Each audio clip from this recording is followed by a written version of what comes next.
Hello, hi everyone. I hope you all are well at your home and may divine bless you all.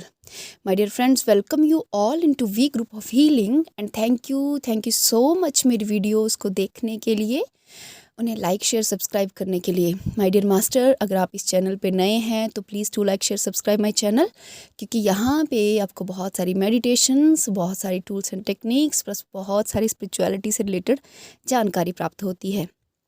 तो चलिए master, आज का मेरा जो topic है वो मुझे लगा कि मैं आप लोगों के सामने अपने विचार रखूं। राइट, मैं पहले ही बता देना चाहती हूँ कि ये जो टॉपिक है अबाउट ट्विन फ्लेम्स, ये मेरे खुद के विचार है, जो मेरी अंडरस्टैंडिंग है अबाउट ट्विन फ्लेम्स, या जो मुझे समझ आया है। मैं देख रही हूँ कि बहुत से आजकल यूट्यूब पे ट्विन फ्लेम पता नहीं क्या क्या बहुत कुछ प्रचलन में है। तो मास्टर मैं यहाँ पे एक वार्निंग आप लोगों को देना चाहती हूँ कि स्पिरिचुअलिटी का भी एक माया जाल है। स्पिरिचुअलिटी का भी क्या है, एक माया जाल है। तो उस माया जाल से आप इन्हें आप फूंक फूंक के कदम रख के चलिएगा। राइट, मेरा सिर्फ सिर्फ वार्निंग है आप लोगों के लिए। Right, so my dear masters, चलिए स्टार्ट करते हैं। ये सिर्फ मेरी अंडरस्टैंडिंग है। राइट, मतलब आई डोंट नो कि आप क्या सोचते हैं इस बारे में, लेकिन जो मुझे समझ आया है और जो मुझे लगता है, मैं वही विचार यहाँ पे रख रही हूँ। तो माय डियर मास्टर्स, जो ट्विन फ्लेम है, जहाँ तक मुझे लगता है कि ट्विन फ्लेम क्या है, तो मास्टर जैसे एक मनुष्य है, ठीक है, जितने भी मनुष्य हैं इस पृथ्वी पे, मैं सबकी बात कर रही हूँ, जितने भी मनुष्य हैं उन सब में दो तरह की एनर्जीज रहती हैं। एक फेमिनाइन एनर्जी और एक रहती है मस्कुलिन एनर्जी।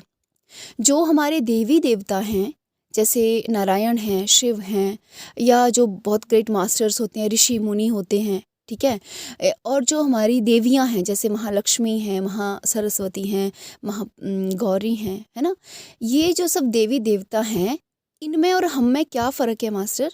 इनमें और हम में सिर्फ यही फ़र्क है कि इनके भीतर इनकी फेमिनाइन और मस्कुलिन एनर्जी बैलेंस है। यानी जैसे शिव हैं तो शिव के अंदर उनकी फेमिनाइन और उनकी मस्कुलिन एनर्जी बैलेंस में है। पार्वती हैं तो पार्वती के अंदर एक अपनी एनर्जी फेमिनाइन है, अपनी एनर्जी एक मस्कुलिन है, वो बैलेंस स्टेट में है। यहाँ पे मैं फेमिनाइन और मस्कुलिन, यहाँ पे बॉडी की बात नहीं कर रही हूँ, मैं एनर्जी की बात कर रही हूँ। अगर शिव और पार्वती पति पत्नी हैं तो शिव की अपनी फेमिनाइन मस्कुलिन एनर्जी है और पार्वती माँ की अपनी और फेमिनाइन और मस्कुलिन एनर्जी है, और वो दोनों की ही बैलेंस स्टेट में है। राइट, तो अब क्या है कि जब दोनों की जो एनर्जीज हैं वो बैलेंस स्टेट में है, तो हम कह रहे हैं कि वो देवी देवता हैं। राइट, वो देव हैं, वो हमें कुछ भी प्रदान, यानी कि बैलेंस, एनर्जी बैलेंस होने का मतलब है कि वो यूनियन की स्थिति में है। पार्वती, माँ पार्वती अपने साथ यूनियन की स्थिति में है और शिव अपने आप के साथ यूनियन की स्थिति में है। अर्थात वो कभी किसी के साथ भेदभाव, ऊंच नीच, ऊपर नीचे नहीं करते। उनके लिए संसार में हर एक जीव जंतु से लेके, हर एक मनुष्य से लेके, पाप पुण्य, अंधकार ज्ञान प्रकाश, ये सब चीज़ें नहीं मैटर करती। वो एक प्योर कॉन्शियसनेस में होते हैं। राइट, और जो मनुष्य है, मनुष्य में क्या होता है, मनुष्य में भी ये दोनों ही एनर्जीज होती हैं, फेमिनाइन भी होती है और मस्कुलिन भी होती है। लेकिन मनुष्य का टास्क ही यही है। आप समझिए कि जब हम पृथ्वी पे आए थे पहली बार जीवात्मा बनकर, पहली बार, मैं इस जन्म की बात नहीं कर रही हूँ, जो पहला जन्म इस पृथ्वी पे हमारा था, तो हमें ये टास्क दिया गया था कि हमें अपने अंदर की फेमिनाइन और मस्कुलिन एनर्जी को क्या करना है, बैलेंस करना है। राइट, जैसे फॉर एग्जाम्पल, मैं अपना एग्जाम्पल दे देती हूँ आपको कि सपोज करो जब मैं जीवात्मा बन के पृथ्वी पे आई होंगी, ठीक है, तो मुझे कहा गया होगा कि आपका टास्क ये है कि आपको अपने अंदर की फेमिनाइन और मस्कुलिन एनर्जी को क्या करना है, बैलेंस की स्थिति में लेकर आना है। राइट, अब क्या हुआ कि अब जब पृथ्वी में आए तो माया जाल, ठीक है, पृथ्वी पे तो माया का जाल है, इल्यूजन है सब कुछ। तो यहाँ पे मैंने बहुत से कर्म किए होंगे, कुकर्म किए होंगे, कुछ कर्मा करते करते एक जन्म दूसरे जन्म ना जाने कितने जन्म ले लिए, ठीक है, कुछ जन्म कर्मा के बैलेंस करने के लिए लिए, और कुछ ना, किसी जन्म में कुछ नहीं सीखा, किसी जन्म में मैंने बहुत कुछ सीखा होगा, क्योंकि हमारा जो जन्म होता है वो हमारी लर्निंग के लिए होता है। राइट। हमें कुछ सीखना है और उन सीख के द्वारा हमें हमें अपने अंदर की फेमिनाइन और मस्कुलिन एनर्जी को क्या करना है, बैलेंस करना है। माय डियर मास्टर, जब तक आप किसी परिस्थिति में से होकर नहीं गुजरते, आप दूसरे की परिस्थिति का अनुभव नहीं कर सकते।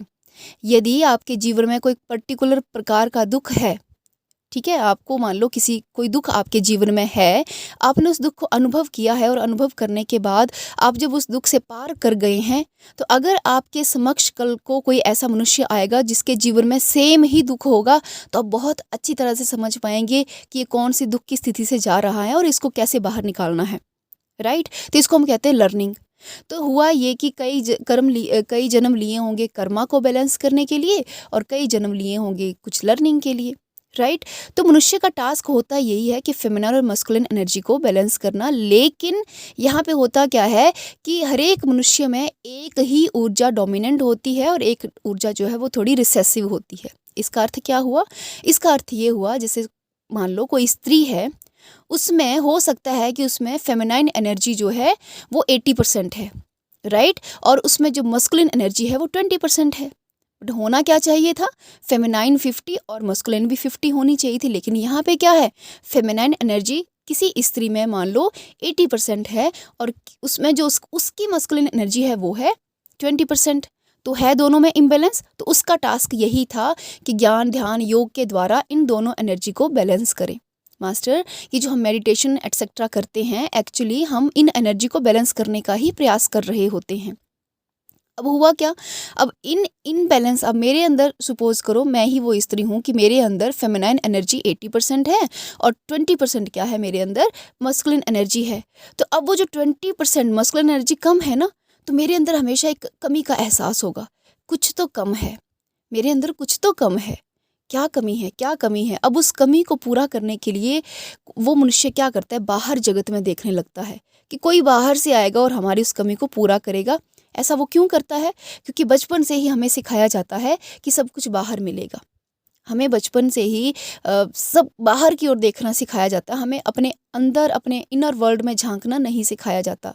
सक्सेस है, पढ़ना है, कंपटीशन है, ठीक है, हमें यही सब सिखाया जाता है। कंपटीशन कीजिए, जेलस कीजिए, सक्सेस लीजिए, एक दूसरे को पीछे कीजिए, अपने आप को आगे रखिए, एट्सेट्रा एट्सेट्रा एट्सेट्रा। ये सब कुछ हमें बचपन से सिखाया जाता है। तो इंसान को ऐसे लगता है कि मेरे अंदर कुछ कमी है तो वो डेफिनेटली कहीं बाहर होगी। तो वो मनुष्य क्या करेगा, बाहर देखने का प्रयास करेगा, बाहर देखने का प्रयास करेगा। और अगर उसका इनकाउंटर, ठीक है, या फिर आप कैसे कह सकते हैं कि जब बाहर देखने का प्रयास करेगा लेकिन वो इनकम्प्लीटनेस उसको कभी भी मतलब वो इनकम्प्लीटनेस हमेशा उसको तंग करेगी।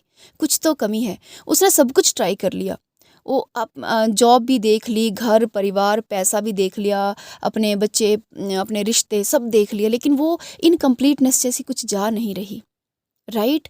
फिर ऐसे सपोज करो उस आत्मा के कई कई जन्म होते हैं, कई कई जन्म होते हैं और कई कई जन्मों तक वो इनकम्प्लीटनेस का एहसास करती है। देन वो जो सोल है वो डिवाइन से प्रे करती है कि हे डिवाइन, मुझे इनकम्प्लीटनेस फील होती है। क्योंकि जब हम इस पृथ्वी को छोड़ के जब आत्म स्वरूप में होते हैं, तब तो हमें पता है कि हमें अपने अंदर की फेमिनाइन और मस्कुलिन एनर्जी को बैलेंस करना है, लेकिन जैसे ही हम जन्म लेते हैं हम भूल जाते हैं। राइट। तो वो डिवाइन से प्रे करती है कि हे डिवाइन, मैं पृथ्वी पे जाते ही भूल जाती हूँ या जाता हूँ कि मुझे अपने अंदर की फेमिनाइन और मस्कुलिन एनर्जी को बैलेंस करना है। तो कुछ ऐसा प्रोविज़न कीजिए आप कि जिससे मैं अपने अंदर के इस हिस्से पे काम कर सकूँ, अपने अंदर की इन एनर्जीज़ पे काम कर सकूँ। तो डिवाइन प्लान होता है फिर मास्टर ये कि क्या होता है कि आप अपनी लाइफ में किसी एक ऐसे पर्सन से एनकाउंटर होते हैं। अब सपोज करो, फिर से एग्जांपल, कि स्त्री में कोई स्त्री है जिसमें 80% फेमिनाइन एनर्जी है और 20% उसमें मस्कुलिन एनर्जी है।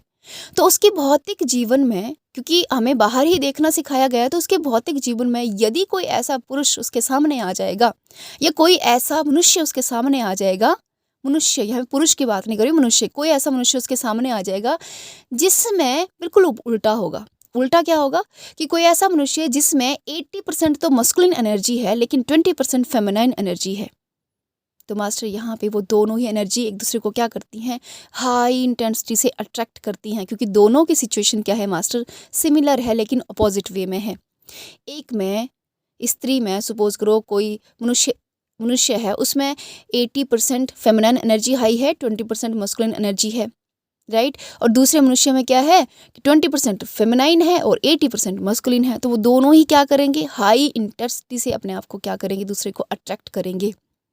और इस अट्रैक्शन को हमारी 3D भाषा में कहा जाता है प्रेम। जबकि प्रेम तत्व बहुत ऊंची चीज़ है, लेकिन फिर भी 3D लैंग्वेज में इसको कहा जाता है प्रेम। पर प्रेम की शक्ति देखिए मास्टर, प्रेम की पावर देखिए।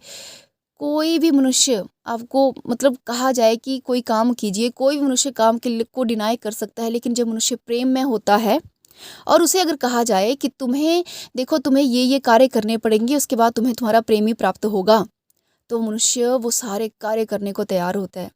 प्रेम में इतनी शक्ति है मास्टर, इतनी पावर है। हालांकि ये जो अट्रैक्शन है ये 3D है, लेकिन फिर भी प्रेम अपनी पावर को प्रदर्शित करता है, ठीक है।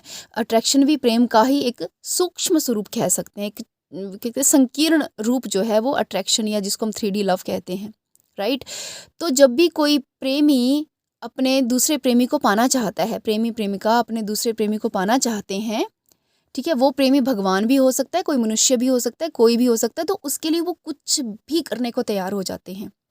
तो ऐसी आत्मा के सामने जब एक दूसरे ऐसे मनुष्य का एनकाउंटर होता है जिसके साथ ज़बरदस्त अट्रैक्शन होती है, तो उसे लगता है कि मुझे इसको पाने के लिए मुझे क्या करना है, अपने अंदर की फेमिनाइन और मस्कुलिन एनर्जी को बैलेंस करना पड़ेगा।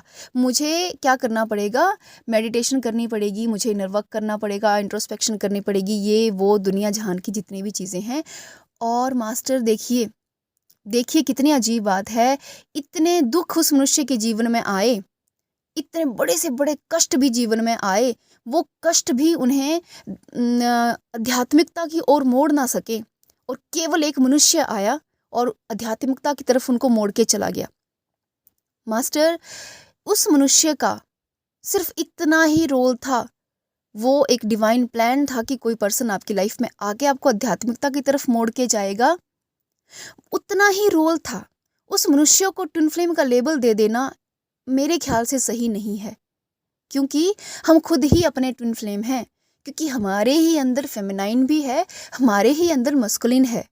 हमें उस पर्सन का ग्रैटिट्यूड पे इसलिए करना चाहिए क्योंकि डिवाइन प्लान के अकॉर्डिंग उसकी energy as it is imbalance थी, जितनी हमारी इम्बैलेंस थी, और लेकिन अपोजिट वे में थी।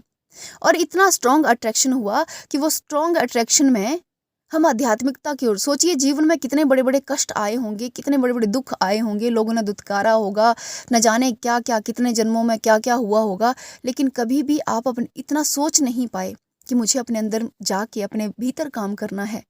लेकिन एक मनुष्य क्या नहीं, ये प्रेम की शक्ति है मास्टर, प्रेम की। सोचिए प्रेम के एक संकीर्ण रूप में अगर इतनी शक्ति है, तो अनकंडीशनल लव, यूनिवर्सल लव में जब आप पहुंचेंगे, वाइब्रेशन में पहुंचेंगे, तो सोचिए कितने ऊर्जान्वित और कितनी अथाह शक्ति लिए आप होंगे। उस प्रेम की शक्ति की तो आप कल्पना भी नहीं कर सकते ना मास्टर। ये प्रेम जो राधा कृष्ण ने प्रदर्शित किया था, वो हाईली यूनिवर्सल अनकंडीशनल लव था, राइट। तो एक मनुष्य आता है और उसके साथ हल्की सी अट्रैक्शन होती है, वो आपको आध्यात्मिकता की तरफ मोड़ के चला जाता है। बस उस मनुष्य का उतना ही काम था। उस मनुष्य को कृपया करके ट्विन फ्लेम का लेबल देके अपने और कर्मा ना बनाइए, और अधिक कार्मिक वर्ल्ड में ना जाइएगा। अब आपको जब पता चल गया है तो ठीक है, आप अपने भीतर काम करते रहिए, अपने भीतर काम करते रहिए, अपने मेडिटेशन, ज्ञान, ध्यान, धीरे धीरे धीरे धीरे धीरे फेमिनाइन और मस्कुलिन एनर्जी बैलेंस में आएगी और आप द्वैत के सिद्धांत से बाहर निकल जाएंगे। लेकिन पता है मास्टर, विडंबना ये है कि आजकल मैं देख रही हूँ छोटे से छोटी, कोई बहुत छोटे छोटे लोग भी क्या करें, जिनकी एज अभी 20-25 साल है, वो भी अपने आप को क्लेम कर रहे हैं कि वो यूनियन की स्थिति में। आई डोंट अंडरस्टैंड कि वो कौन से यूनियन की बात कर रहे हैं, वो फिजिकल यूनियन की बात कर रहे हैं या मेंटल यूनियन की बात कर रहे हैं, क्या यूनियन की स्थिति में पहुंचने के लिए ऋषि मुनि हजारों साल लगाते थे। लेकिन ये कलयुग है, कलयुग को एक वरदान है कि यहाँ पे जो भी साधना की जाएगी बहुत जल्दी फलीभूत होगी। तो फिर भी आप 10-12-15 साल मान के चलिए मिनिमम, और फिर भी कोई गारंटी नहीं है, क्योंकि कलयुग में डिस्ट्रैक्शन बहुत है। पूरी पूरी उम्र लग जाती है मास्टर उस अनकंडीशनल लव की स्थिति में पहुंचने के लिए। उस यूनियन, जो यूनियन मतलब हमारे अंदर के मस्कुलिन और फेमिनाइन के यूनियन की बात कर रही हूँ मैं, ठीक है। वो जो यूनियन यूनियन यूनियन कहते रहते हैं लोग, आई डोंट अंडरस्टैंड कि वो किस यूनियन की बात कर रहे हैं, वो क्या बात कर रहे हैं मास्टर। हो सकता है कोई सोल पिछले जन्मों में बहुत सारी तपस्या की हो और इस जन्म में बहुत जल्दी वो आई हो, लेकिन हो सकता है इस जन्म में, लेकिन मास्टर जो जो भी पर्सन यूनियन में पहुंचेगा ना, वो दूसरे पर्सन की डिज़ायर को खो देगा। उसे किसी की आवश्यकता नहीं रह जाएगी, ना किसी स्त्री की आवश्यकता रह जाएगी, ना किसी पुरुष की आवश्यकता रह जाएगी, ना उसे इस संसार की आवश्यकता रह जाएगी। बहुत अधिक स्थितियों में तो ऐसे होता है कि जैसे ही कोई साधक यूनियन की स्थिति में पहुंचता है, अपने इंटरनल यूनियन की स्थिति में पहुंचता है, वो शरीर त्याग देते हैं। बहुत rare of the rarest case में जो साधक होते हैं वो अपनी किसी एक इच्छा को लेके जीवित रहते हैं, ठीक है। और उन साधकों में बहुत कम महात्मा बुद्ध हुए हैं, रामकृष्ण परमहंस हुए हैं, ठीक है। ये बहुत ऐसे वो साधक थे जो यूनियन की स्थिति में पहुंचने के बाद भी किसी न किसी कारणवश इस संसार में रहे हैं। नहीं तो 99% जो साधक हैं वो अपना शरीर का त्याग कर देते हैं। तो मास्टर ये मेरे खुद के पर्सनल व्यूज़ हैं अबाउट ट्विन फ्लेम्स, क्योंकि ट्विन फ्लेम बहुत चल रहा है तो मुझे लगा इस पर जो मुझे समझ आया, मुझे क्लैरिटी देनी चाहिए, मैं आप लोगों को दे रही हूँ। अगेन मास्टर, स्पिरिचुअलिटी का भी बहुत बड़ा माया जाल फैला हुआ है। बी अवेयर, अपने अंदर की इंट्यूशन सुनिए, याद रखिए आप ही सबसे बड़े गुरु हैं अपने। आपका अपना इंट्यूशन ही सबसे बड़ा गुरु है, आपका अपना इंट्यूशन ही सबसे बड़ा गाइड है। आपके अंदर की शक्ति को पहचानिए, अपने अंदर अपने आप से जुड़ने की कोशिश कीजिए श्वासों के द्वारा।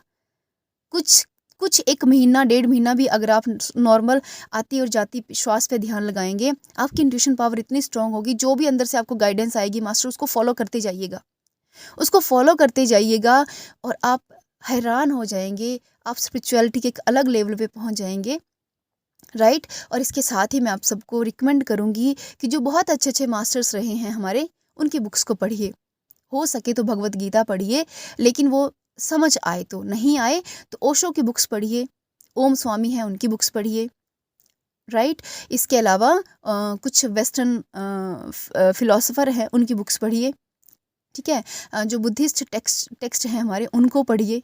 आपको आपको कहीं पे भी अपने प्रश्नों को लेके जाने की आवश्यकता नहीं पड़ेगी, आपको स्वयं ही उत्तर मिलेंगे और स्वयं ही आप क्या करेंगी, प्रोग्रेस करेंगे इस आध्यात्मिकता के पथ पे। तो आई होप आपको मेरी पूरी बात समझ आई होगी। फिर भी यदि कोई क्वेश्चन या कोई डाउट होगा मास्टर, तो प्लीज़ पूछिएगा ज़रूर, क्योंकि आपके क्वेश्चन से बहुत से लोगों के डाउट जो हैं वो क्लियर होते हैं। Okay masters, so thank you so much सुनने के लिए, थैंक यू।